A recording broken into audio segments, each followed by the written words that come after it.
YS mark రాజకీయానికి కంచుకోట కడప గడ్డపై లోకేష్ పట్టు సాధించే దిశగా అడుగులు వేస్తున్నారా? గడిచిన ఎన్నికలకు ముందు యువగళమై గర్జించిన యువనేత జగన్ అడ్డాను పూర్తిగా కైవసం చేసుకునే ప్రణాళిక రచిస్తున్నారా? ఇప్పటికే ఉమ్మడి కడప జిల్లాలో 10 స్థానాల్లో 7 కైవసం చేసుకున్న కూటమి వచ్చే ఎన్నికల నాటికి మిగిలిన 3పై దృష్టి పెట్టిందా? పాత తరం సహకారం తీసుకుంటూనే యువ రక్తానికి పెద్దపీట వేస్తున్నారా అంటే అవుననే సమాధానమే వినవస్తోంది. ఇంతకీ ఉమ్మడి కడప జిల్లాలో టీడీపీ అనుసరిస్తోన్న వ్యూహం ఏంటి? నారా లోకేష్ యువ మంత్రం ఫలితాలనిస్తుందా?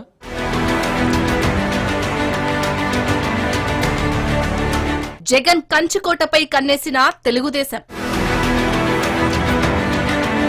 యువ మంత్రాన్ని జపిస్తున్న నారా లోకేష్ 3 నియోజకవర్గాలపై స్పెషల్ ఫోకస్.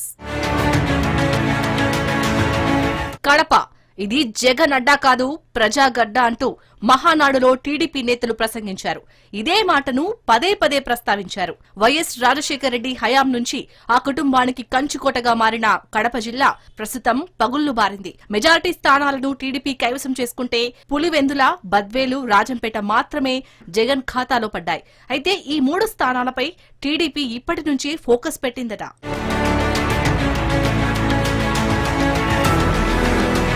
పులివెందులలో పట్టు సాధించే క్రమంలో బీటెక్ రవికి ఇన్ఛార్జ్ పదవిని ఇచ్చారు.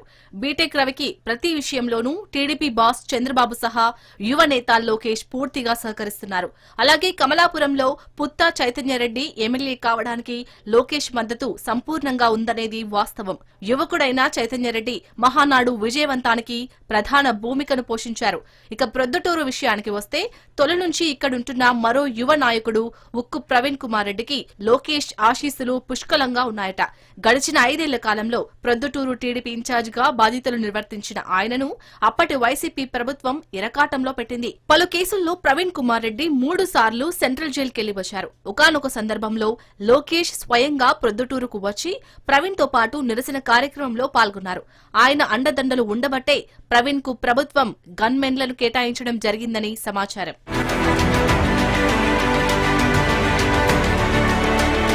జమ్మలమడుగులోనూ యువకుడైన భూపేష్ రెడ్డికే నియోజకవర్గ బాధ్యతలు ఇచ్చారు. ఈయన మొన్నటి ఎన్నికల్లో తానున్న స్థానాన్ని సొంత బాబాయ్ బీజేపీ నేత ఆదినారాయణరెడ్డికి త్యాగం చేశారు. కడప పార్లమెంటు స్థానం నుంచి పోటీ చేసి ఓడిపోయారు. ఈయనకు లోకేష్ ఆశీస్సులు పుష్కలంగా ఉన్నాయట. ఇక బద్వేలులోనూ పార్టీ ఇన్ఛార్జ్ గా యువకుడైన రితేష్ రెడ్డి ఉంటున్నారు.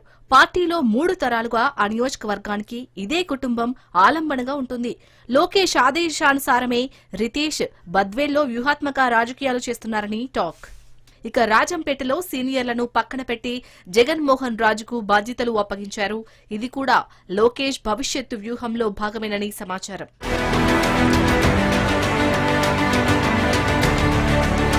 రైల్వే కోడూరులో ఇన్ఛార్జిగా ముక్కా రూపానందరెడ్డి ఉండగా ఆ బాధ్యతల్ని ఆయన కుమారుడు సాయి వికాస్ రెడ్డి చూసుకోవడం యువనేత లోకేష్ నిర్మాణాత్మక నిర్ణయమేనట. ఇక రాయచోటి నుంచి మండిపల్లి రాంప్రసాద్ రెడ్డికి అక్కడి సీనియర్లను కాదని పార్టీలో స్థానం కల్పించడం వెనుక లోకేష్ చక్రం తిప్పారట. అలాగే మంత్రిగా కేబినెట్లో స్థానం దక్కించుకోవడంలోనూ యువనేత పాత్ర ప్రముఖంగానే వినిపించింది. అలాగే మైదుకూరు నుంచి ఎమ్మెల్యేగా పుట్టా సుధాకర్ యాదవ్ బాధ్యతలు నిర్వహిస్తున్నారు. ఈయన కుమారుడు పుట్టా మహేష్ యాదవ్ ఏలూరు ఎంపీగా ఎన్నికయ్యారు. మహేష్ ఎంపిక కూడా లోకేష్ నిర్ణయమేనని పార్టీ వర్గాల సమాచారం.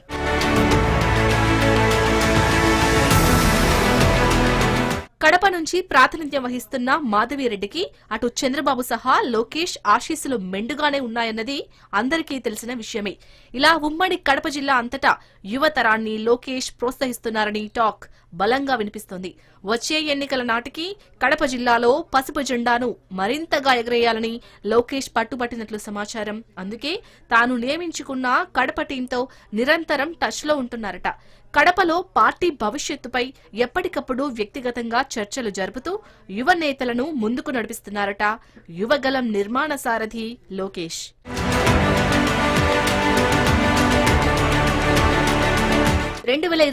ఎన్నికలే లక్ష్యంగా ఉమ్మడి కడప జిల్లాలో నారా లోకేష్ యువ టీం పనిచేస్తుందని సైకిల్ కార్యకర్తలు అంటున్నారు.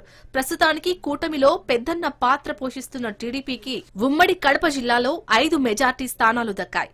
యూత్ టీంతో దూకుడు పెంచితే రాబోయే ఎన్నికల్లో ఫలితాలు మరింతగా మెరుగుపడే అవకాశాలు ఉంటాయని తమ్ముళ్లు భావిస్తున్నారు.